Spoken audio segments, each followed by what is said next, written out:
Friends, మనం ఈ వీడియోలో 9th క్లాస్ సోషల్లోని హిస్టరీలో ఫస్ట్ లెసన్ 18వ శతాబ్దం చివరిలో ఫ్రెంచ్ సమాజం గురించి చెప్పుకుందాం. 1774లో బోర్బన్ రాజుల కుటుంబానికి చెందిన లూయి 16వ లూయి ఫ్రాన్స్ సింహాసనాన్ని అధిరోహించాడు. 1774లో బోర్బన్ రాజుల కుటుంబానికి చెందిన 16వ లూయి ఫ్రాన్స్ సింహాసనాన్ని అధిరోహించాడు. అతను ఫ్రాన్స్ సింహాసనాన్ని అధిరోహించిన సమయానికి అతని వయస్సు 20 సంవత్సరాలు. 16వ లూయి ఆస్ట్రియా రాజకుమారి అయిన మేరీ ఆంటోనేట్ను వివాహం చేసుకున్నాడు. 16వ లూయి ఆస్ట్రియా రాజకుమారి అయిన మేరీ ఆంటోనేట్ను వివాహం చేసుకున్నారు. అతడు కొత్తగా అధికారం చేపట్టే నాటికి ఖజానా ఖాళీగా ఉందని తెలుసుకున్నారు. 16వ లూయి సింహాసనాన్ని అధిరోహించిన సమయానికే ఖజానా ఖాళీగా ఉందని తెలుసుకున్నారు. సుదీర్ఘకాలం యుద్ధాలు కొనసాగడం కారణంగా ఫ్రాన్స్ ఆర్థిక వనరులు తగ్గిపోయాయి. సుదీర్ఘకాలం యుద్ధాలు కొనసాగడం కారణంగా ఫ్రాన్స్ యొక్క ఆర్థిక వనరులు తరిగిపోయాయి. దీనికి తోడు వెర్సైల్స్లోని అతిపెద్ద రాజభవన నిర్వహణ ఖర్చు కూడా భారీగా ఉంది. వెర్సైల్స్లోని అతిపెద్ద రాజభవన నిర్వహణ ఖర్చు కూడా భారీగా ఉండేది.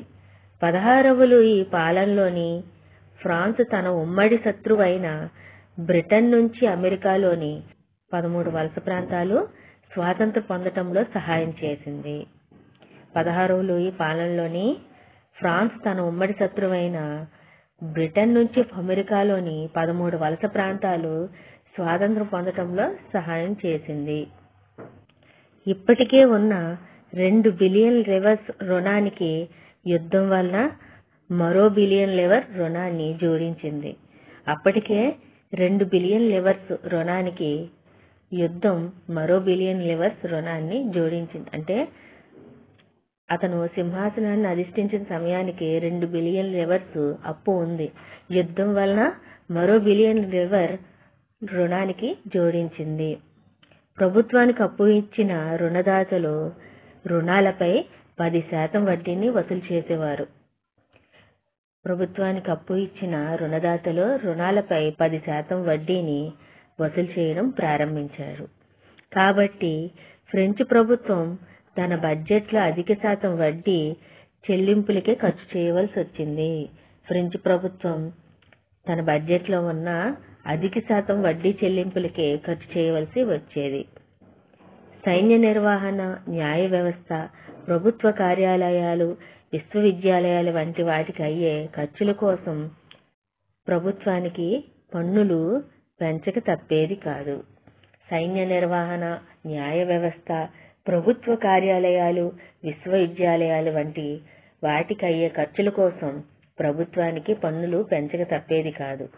అయితే ఈ చర్య కూడా సరిపోలేదు. 18వ శతాబ్దంలో ఫ్రెంచ్ సమాజం 3 ఎస్టేట్లుగా విభజింపబడింది.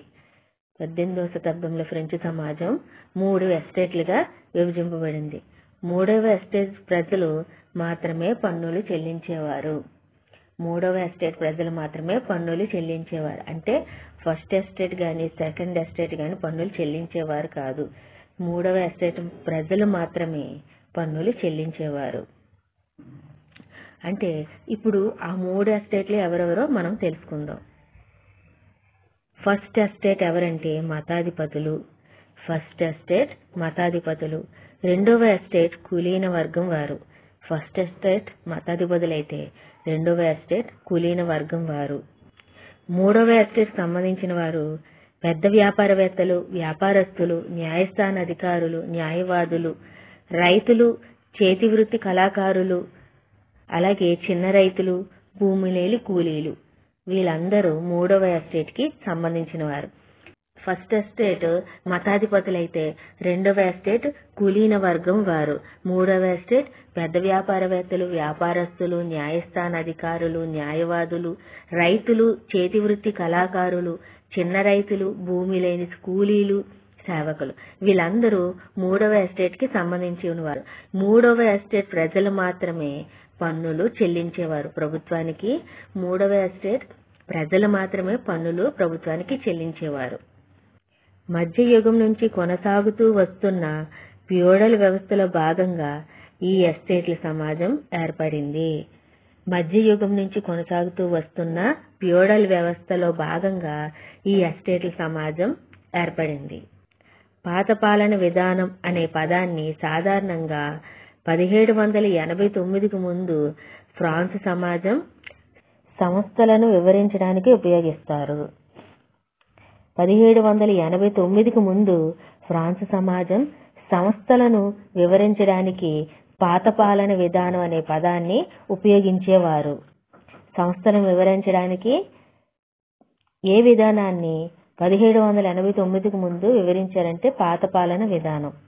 నెక్స్ట్, దేశ జనాభాలో 90% వరకు రైతాంగమే. దేశ జనాభాలో 90% వరకు రైతాంగమే ఉంటుంది.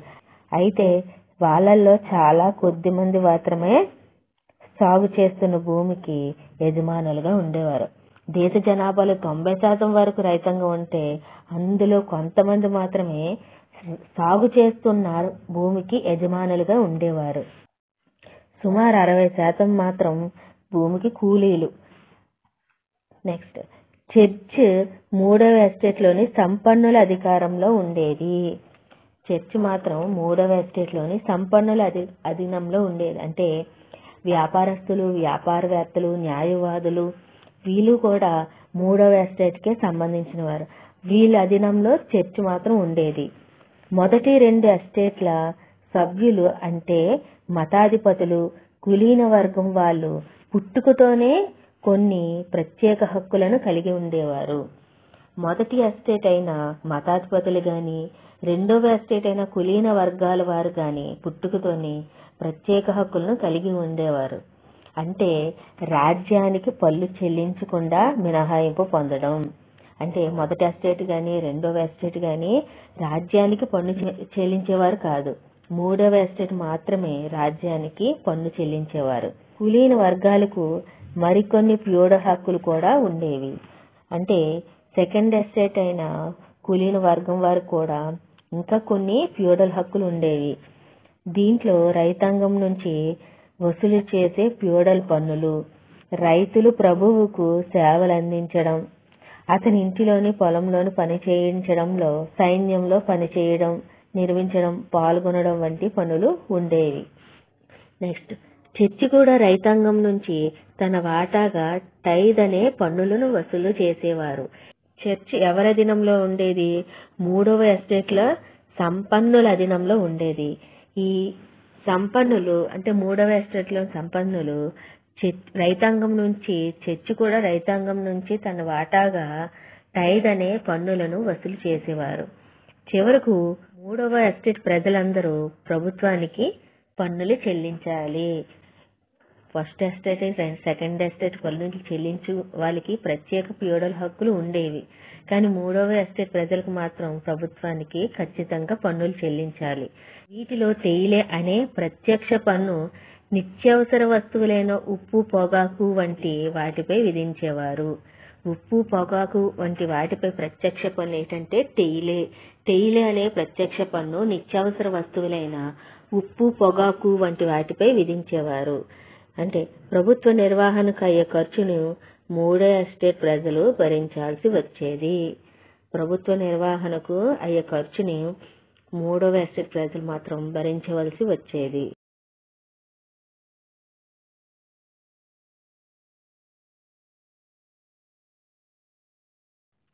నెక్స్ట్, మనుగడ కోసం పోరాటం.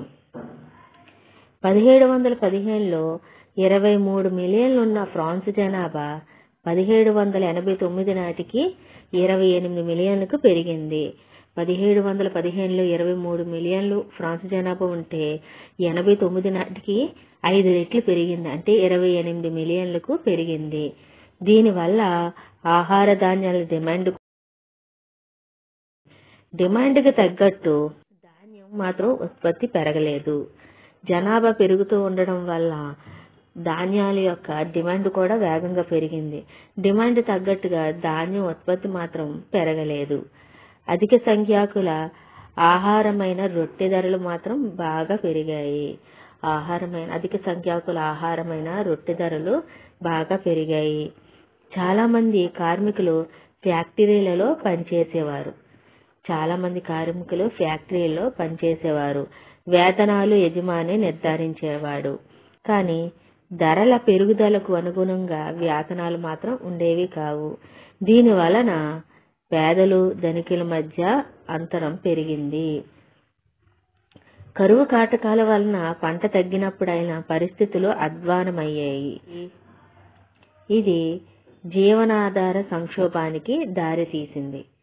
ఇది ప్రాచీన ఫ్రాన్స్ రాజ్యాంగంలో తరచుగా జరిగేది.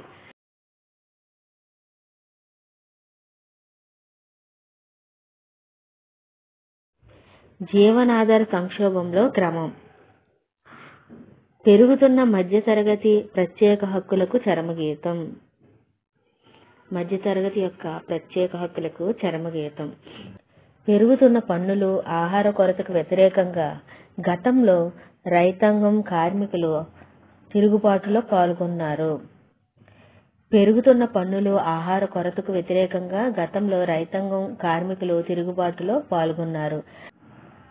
అయితే సామాజిక ఆర్థిక వ్యవస్థలో పూర్తిస్థాయి మార్పు తీసుకురాగల చర్యలను చేపట్టలేకపోయారు.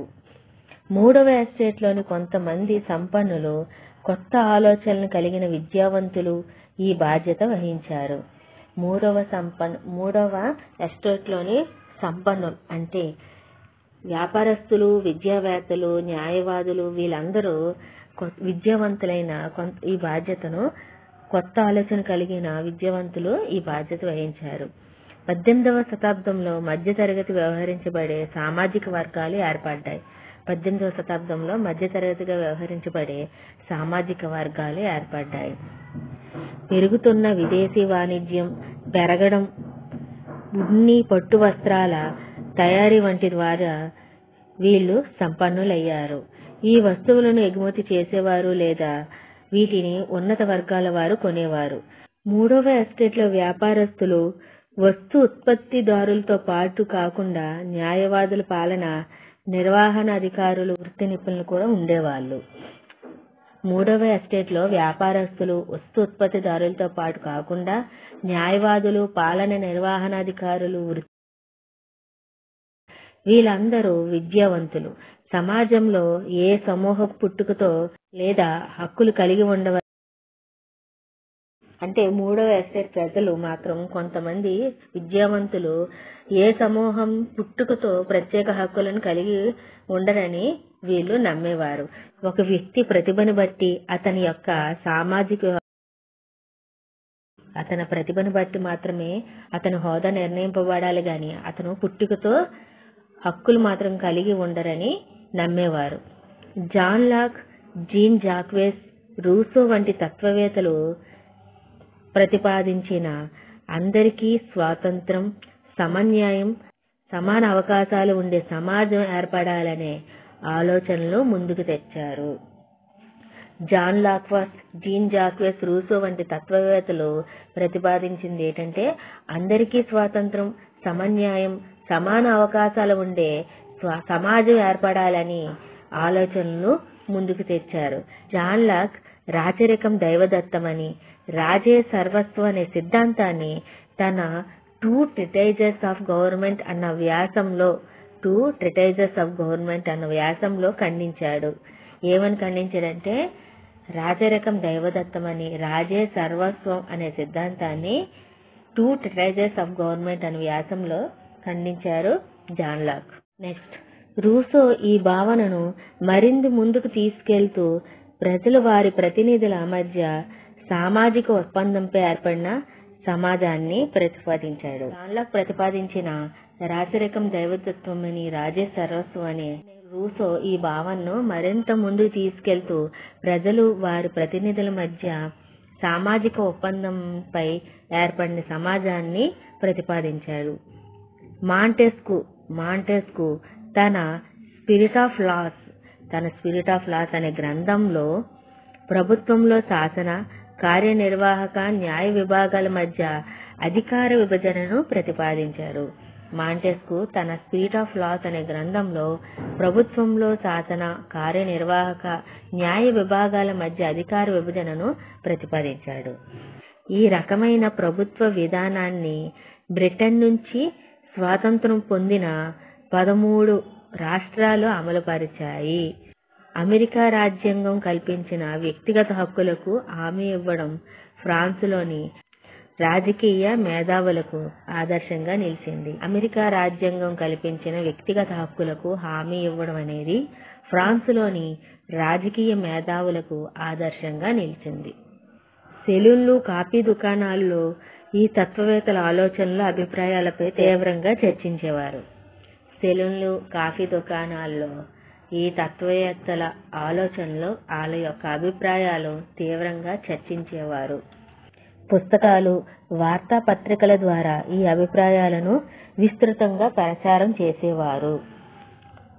చదవటం, రాయటం రాని వారి కోసం వీటిని తరచూ బిగ్గరగా చదివి వినిపించేవారు. చదవడం గాని, రాయడం గాని రాని వారి కోసం మాత్రం తరచుగా బిగ్గరగా చదివి వినిపించేవారు. ప్రభుత్వ ఖర్చులను భరించటానికి 16వ లూయి మరిన్ని పన్నులు విధించబోతున్నారన్న వార్త తెలిసి ఈ ప్రత్యేక హక్కుల వ్యవస్థపై నిరసన కోసం తీవ్ర స్థాయికి చేరుకున్నారు. ప్రభుత్వం యొక్క ఖర్చులను భరించడానికి 16వ లూయి మరిన్ని పన్నులు విధించబోతున్నారని తెలిసి ఈ ప్రత్యేక హక్కుల వ్యవస్థపై నిరసన కోసం తీవ్ర స్థాయికి చేరుకున్నాయి.